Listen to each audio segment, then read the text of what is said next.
Welcome back. Thank you for joining us. Here with Tim and Jonathan.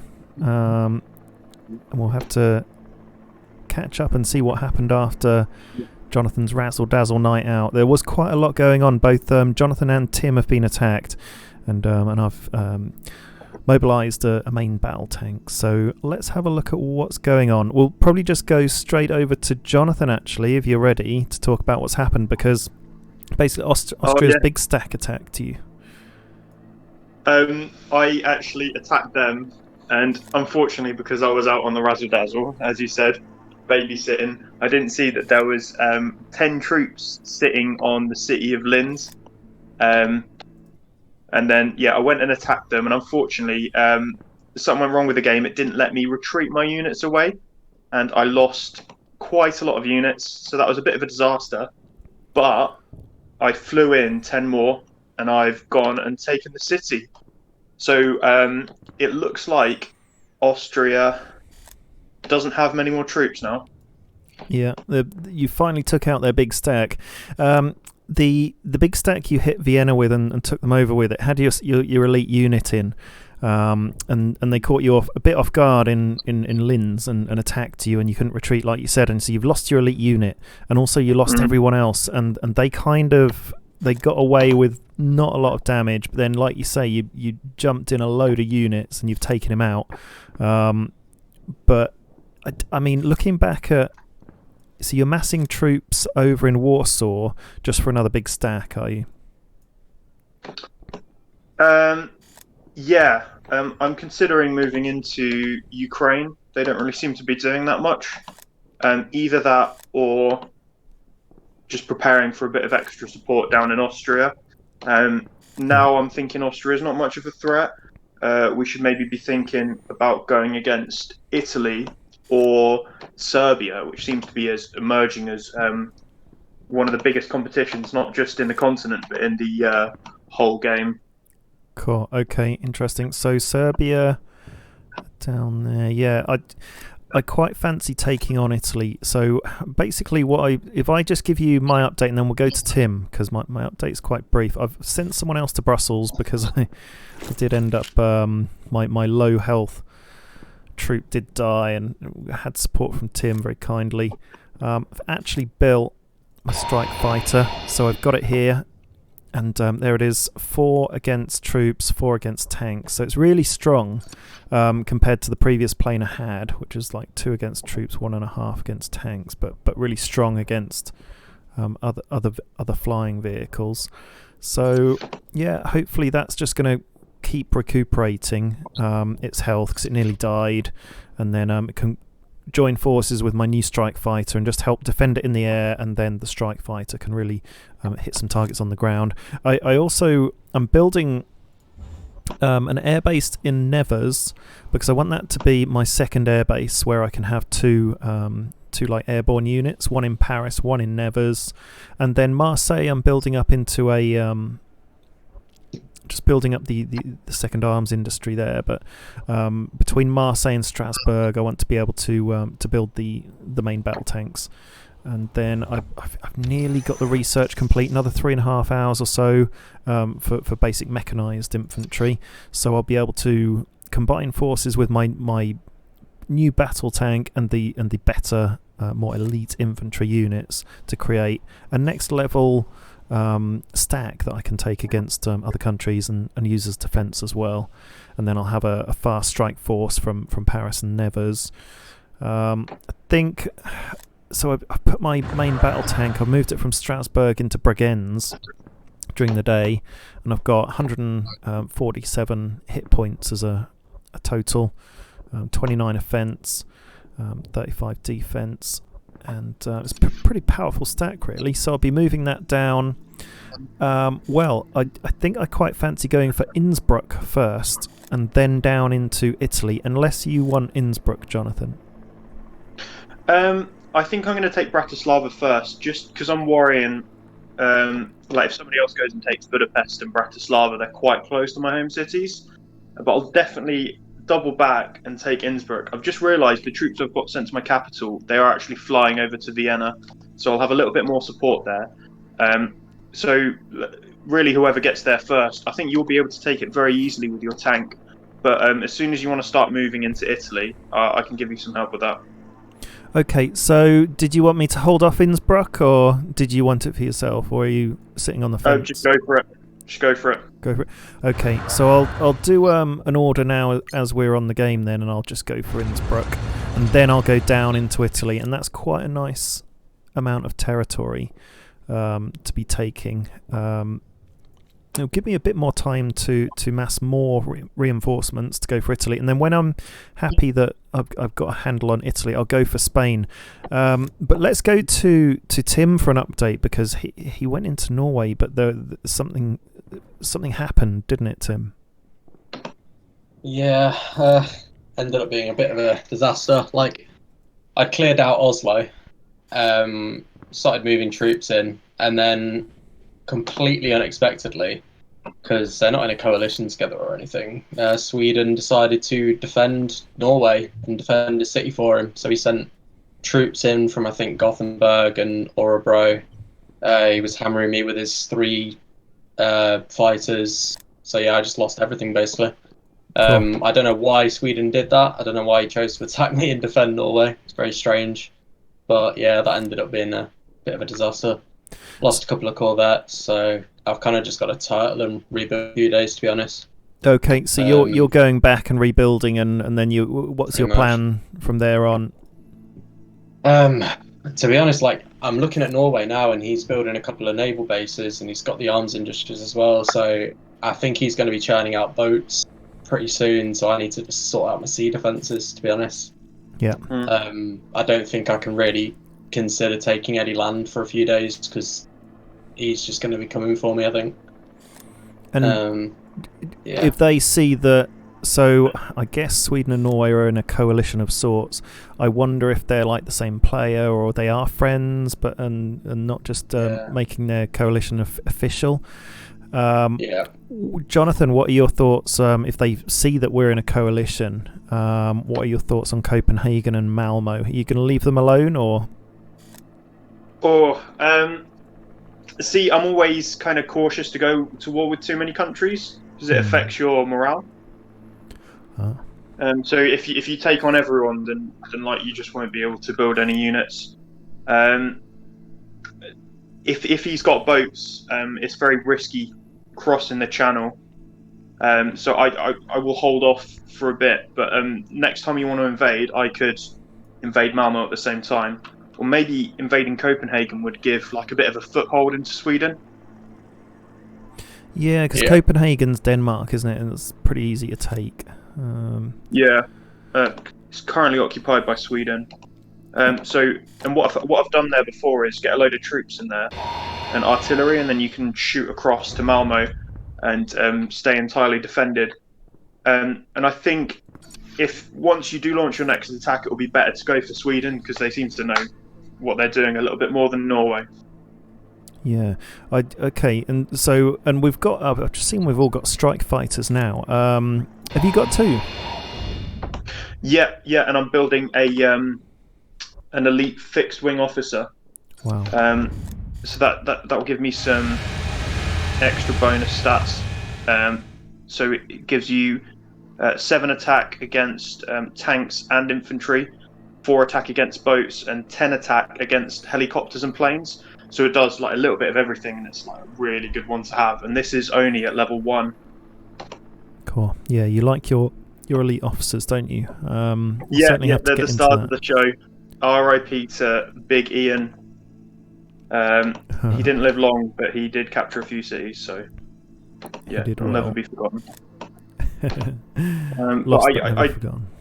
just want to focus on like these countries I'm attacking now, and I think, like Tim, if you're okay to just hold off for a while on Norway and Sweden, just build up your navy, and then when you're ready, I'll be able to provide some support. Sure. Great. So I'm going to. I've been thinking about annexing, and I have been building my resources, but I just don't think I'm there yet. I think what I want to do is annex Rome, And so that's going to be in quite a few turns once I've been into Italy. So it'll give me a bit more time to build up my resources and people. But I had an interesting thought. I've got all these stacks now, and I've got, these basic units. I've got the basic infantry, the motorised infantry, and I've got the combat recon vehicles. And for the infantry especially, once I start to build better units, I'm sure there's going to be a process where ultimately you want to put your worst units forward first to maybe get destroyed, and so that the new wave of higher ranking units can come through, and then you get rid of your maintenance cost. Is that a thing? Have you guys ever done that? Personally, I haven't so far, but that is something that there is a need of doing. I've got a game which is on day 54, and I just built a load of ships expecting somebody to attack me, and nobody did. And then suddenly I just had absolutely no fuel a couple of weeks ago, and had to literally spend a week just focusing on that resource. So yeah, there's definitely a need to if you've got some troops that you're not really using, just send them in as cannon fodder. Yeah. Definitely. Okay, so that's something to think about for sure. I'm definitely going to... Right, I think I've got enough resources. Okay, I am building a battle tank in Strasbourg to make it the second one. And I should be able to build one in Marseille, Let's have a look. Yeah, there we go. And I've got plenty of resources for it. So I've got two battle tanks being built, and I'm going to build another strike fighter. So once that's all built, I'll have 2 strike fighters and 3 main battle tanks. And actually, the reason I'm not stacking up builds on all of my cities and just putting these 2 in and whatever else is going on. Marseille. Oh yeah, further up Strasbourg. Yeah, so I've got building 3 units, 2 battle tanks and a strike fighter. I'm waiting to research the basic mechanised infantry, and so hopefully once that's researched, I'm going to fill up as many of the other slots as I can in my cities, just to get a load of bulk in some really nice infantry units to add stacks. And I can have 1 tank, 1 main battle tank, and then a little stack of mechanised infantry as the advanced unit, and then I can send in all of my older, weaker units just to get killed off maybe, or just to lead the way and reduce that maintenance load on the more obsolete units. If you pick a unit early on that you want to upgrade, it's also a really good advantage, because when they're at lower levels, they're a lot cheaper. Like, for example, I like to make around 10 strike fighters before I upgrade them at the point where they cost more.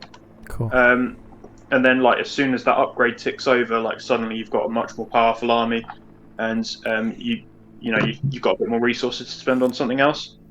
Nice. But the way the cost upgrade varies with each type of unit, so it's worth looking into each individual upgrade before you do it. Yeah, that's a good idea. And are you just sticking with the 1 airport? For now, because it's quite well positioned. Ideally, I'd have a second airport, which would build air superiorities. So I'd keep that at level 1, keep my level 2 one for strike fighters.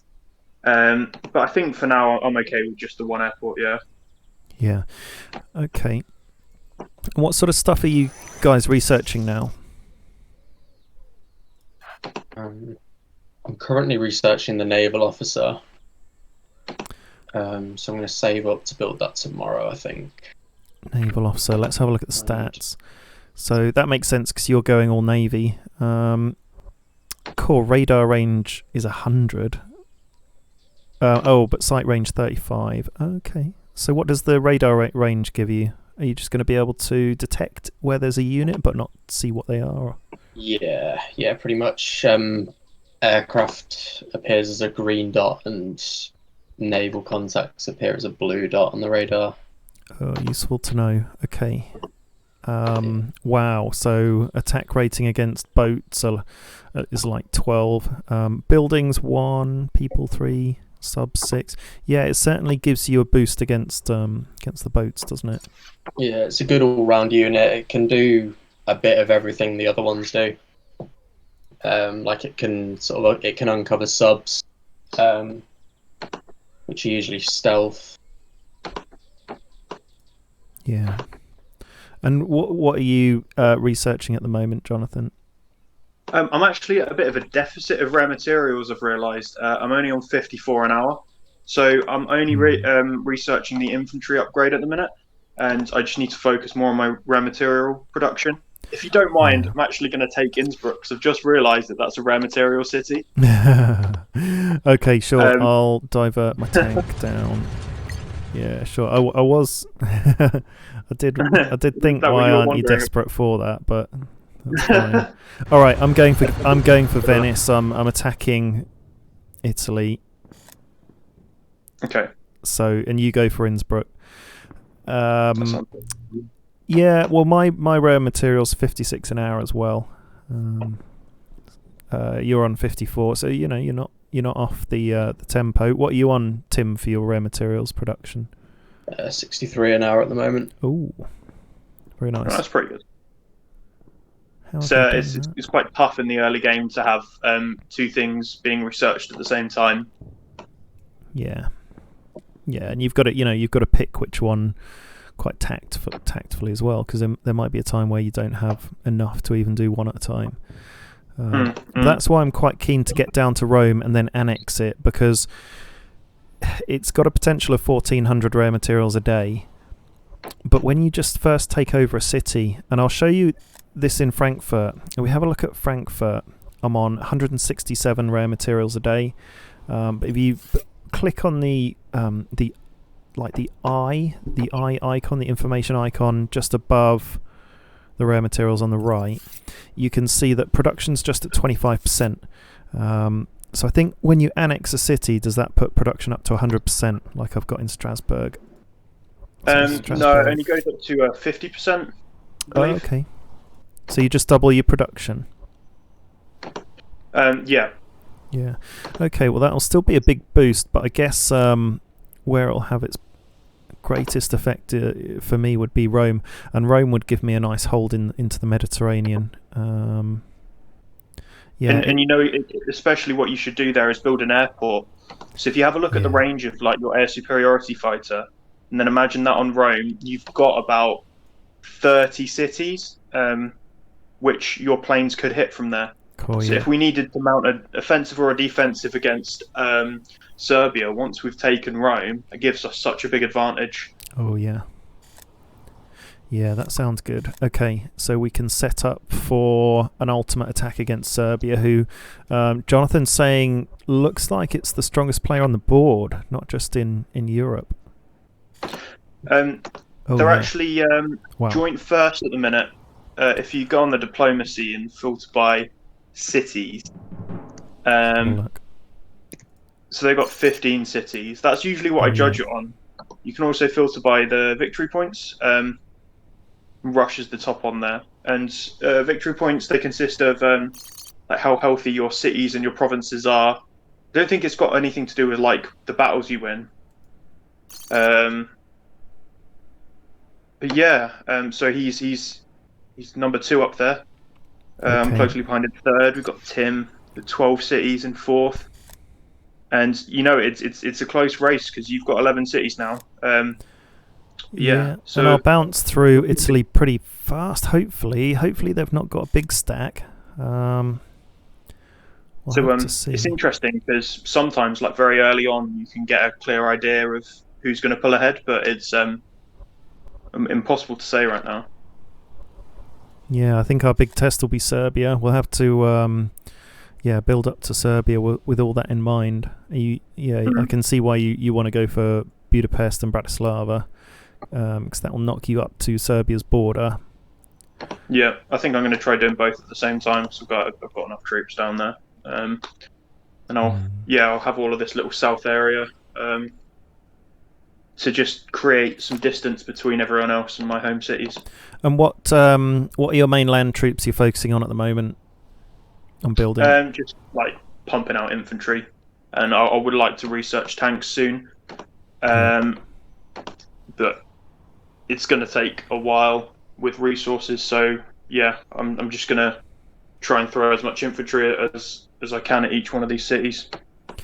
When you said you flew infantry in to Vienna, did you literally transport them by air, or are you just saying you just No. bundled everyone in? So you can fly them in.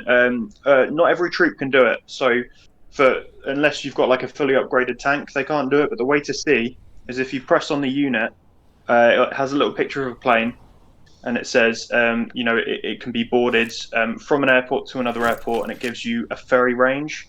For the basic troops, this is 2,000, which, that's enough to get you from like the UK to Turkey, pretty much. Wow. And it makes such a difference. Like if you're once you start conquering other continents, you need to fly them across the ocean. If you want to do that by boat, it takes a few days. If you want to fly, it's like 12 hours. I had no idea you could. Yeah, I had no idea you could do that. Yeah, that's pretty cool. But you have to have another airport, right? You can fly the combat recons as well, which is one reason why they're really good. You'll notice on the tanks they don't have that until like the second last upgrade, and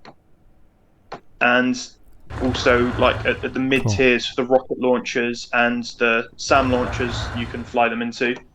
And there's where do you where do you see the flying in icon, or do you have to have at least 2 airports for it to appear? No, it's just like a feature of the unit, and you'll always be flying between 2 airports. So it would be where you go move, attack, split. It would be there, would it? It just does it automatically. So when you ask a unit to go somewhere, it'll always pick the quickest route. And you'll notice if they're like near a coastal city, that will involve just like getting in a boat. So if the game just does it intelligently, if it notices 2 airports, it'll always fly you. Oh, amazing. Okay, so you do have to have the 2 airports for it to work, and you have to go from one airport to the other. Oh, great. Yeah, okay, so... So, for example, if Ukraine decided to fly all of their troops to me, you could fly some troops from Paris to Warsaw, and it would take about 10 hours.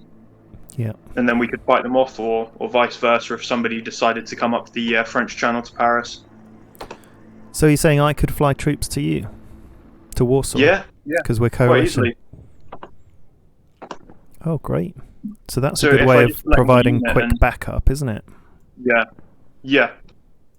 So, like, if you're taking a lot of land, just build an airport, and then you can fly in some troops. Yeah, or if, like with Italy, you could just go straight for their city with an airport, and then fly a load of troops in, and then expand from there. That would be one way of doing it. But yeah. Exactly, and something that's great to note is airports work from 40% HP.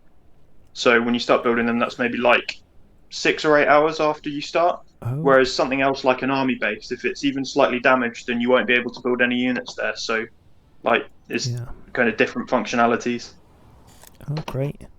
Okay, that's very, very useful to know. The game keeps giving. I've just seen in Spain they've got a rogue state in Lisbon. I don't know what that's about. Maybe 2 rogue states that I don't know if they were attacked or what. So a bit of awareness. Was Lisbon one of his starting cities? Sorry?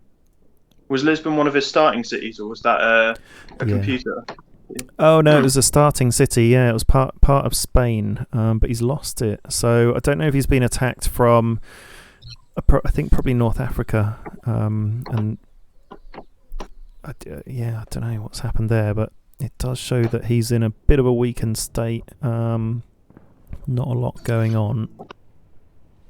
No army bases on all his cities or anything. So let's have a look. I'm 8 hours away from Venice, and I've got some pretty good security on the surrounding cities, and then some pretty heavy units in production. Then I've got some air support, so that'll be pretty cool. And I'm just thinking about what to research next, actually. I've just seen on the very last tab of the research, it says seasons, and then it's got some pretty elite. Well, it's elite stuff. It's saying elite railgun, elite AIP submarine, elite attack helicopter, elite main battle tank. What's all that about? Oh, you have to have season 1 badge in order to research this. Yeah, I'm not really sure what season 1 badge actually means. I don't know if it's like a certain time that you had to be playing this game since, or a certain amount of time you have to play. I don't really know how you sort of earn that. Yeah, I don't really know. Oh yeah, so season 1, season 2, season 3, and then the elite railgun we can research. Yeah, the railgun's a good all-round unit when it's fully upgraded. It's a bit of anti-air, rocket launcher, bit of everything. Yeah, it can really destroy boats. Like 8 against boats, 8 against tanks, 4 against... Oh, and it's got an attack range of 50. Cool, that's a pretty good unit, and it's available now. I mean, we could research it. You can only build 3 to start off with. When you upgrade it, you can build more. Okay. But you do need like increasing levels of secret weapons lab. Okay. For I think all of these, but that's quite a good one to get going, because eventually you're gonna want to make missiles, which also needs a secret weapons lab. Secret weapons lab level 1, yeah. So that's what they're for. So I could build a secret weapons lab level 1. Then the next upgrade is, secret weapons lab level 1, just an army base level 3. Oh, and yeah. then, So the next one is what's the difference? It goes from army base level 2, army base level 3, and then is it 4 or 5 for the last one? Yeah. Oh, it's actually level 5 and a secret weapons lab level 2 for the last upgrade. And the second upgrade gives you huge stats against everything. Yeah, very good unit. You don't actually have anti-air until the first upgrade on this one either. Cool. Yeah. Oh wow. Yeah, the third upgrade's a big one. Ooh, I don't know whether to go for the elite railgun or something more conventional like the multiple rocket launcher, or just a more basic artillery. I'll have to ponder over that and just keep looking at all the stats and what I've got. But at the moment I'm feeling pretty happy because I've got a good airplane, I've got a good battle tank, and I'll soon have some good infantry. So I don't know what you guys think would be the next step. Maybe a decent support unit, or boats. Yeah. Either ships or I guess SAM turrets. Getting a few SAM turrets wouldn't be a bad idea. As I reckon, Serbia's got the level 2 air base, so he'll be building strikes or something most likely. Okay. It'd be good to have some anti-air with your land units if you're invading him soon. So Serbia's on it. Yeah, he might be quite tough to beat without anti-air. But equally, even if you just had a couple of ships, you notice how most of Italy's cities can be destroyed by the water, and a few of Serbia's occupied cities.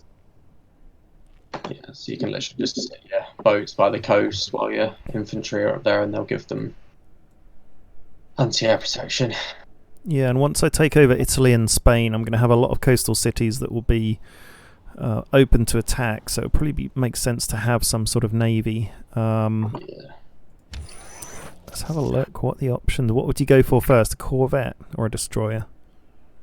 Yeah, you have to research them sort of one by one anyway to give you access to the next tier. But yeah. Okay. Yeah, you have to research corvette to get a frigate, and then a destroyer to get a cruiser. Okay, and then so it's a little bit expensive. Cool. Yeah. But I generally, in my ship stacks, I generally do 2 destroyers and 3 frigates, or 3 destroyers and 2 frigates. or later on a cruiser and 2 frigates, 2 destroyers. Okay. And which do you go for first, frigate or destroyer?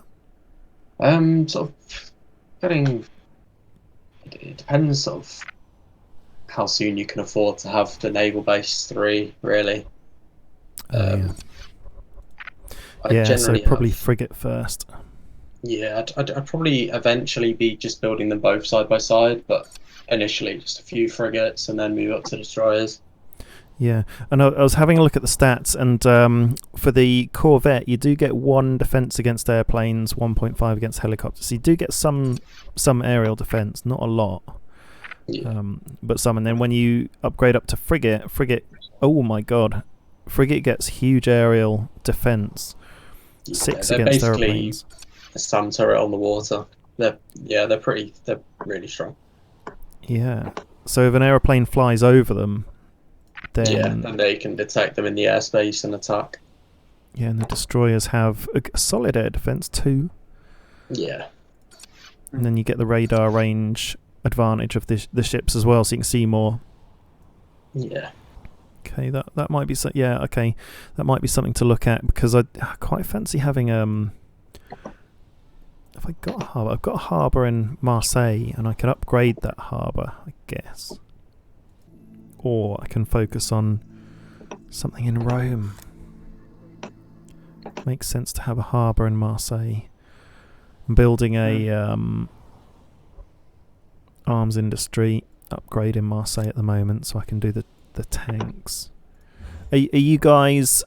What sort of basic structures have you been building? I've got nearly all recruitment offices, certainly all army bases. I've got 2 now, where I've got a level 2 army base, and then I've got 1 airport, building another airport. No upgrades to the harbours or anything. What have you guys got in terms of your buildings? Generally, other than arms industries, I tend to just I build like the odd building in a city that's like a requirement of what I want to mobilize there, but I tend to just try and max out my arms industries pretty quickly. Okay, so you give your arms industries a real priority. Yeah, I try to. Is that why you've got more rare materials coming in than us? Yeah. I've nearly got my rare materials city to a level 3 arms industry. I think like countries do vary a lot as to like what materials you start with in each city. But yeah, building arms industry is a good shout. One thing that is interesting to consider is hospitals and where you build them. For me personally, I like to build my hospital on wherever my main airport is, just because I'll be using my planes like in every battle, and it really just does give you the edge if you can have them at full health before each fight. And quite often, like you tend to build up your airport on your capital, so it's good to have that as a hub where like damaged troops can return to anyway. Yeah. I really like that idea. I wonder if I can build a hospital in Paris. Bit short of electronics now. Yeah, I'm starting to get short of the tank stuff now that I've started building on planes. So I think I need to invest in some arms industry upgrades just to boost the resources, and and just invest in. I like the idea of the hospital in Paris, definitely. And there's a couple of other things to consider. So hospitals and underground bunkers. I can't remember which does which, but they boost your morale in the city, and they also boost your population growth. So if you go on the city view on the right, you notice like you've got the numbers at the far left of each city. So that's the number of people in each city and the number of victory points that gives you. And if a city's left untouched, the population level will just go up on its own. But it'll do that more quickly if you've got hospitals and bunkers. And if you hold a lot of cities, then you can just naturally generate more victory points. And it's actually a way you can win the game in the late game without actually taking any more land. Okay, that makes sense. I've got my population in Paris is 6, and they've got an underground bunker there. will give you a little notification whenever that goes up. So it's actually, if you look on the city view, it's 6.3 at the minute, and yeah, it'll just gradually tick up. 6.3, yeah.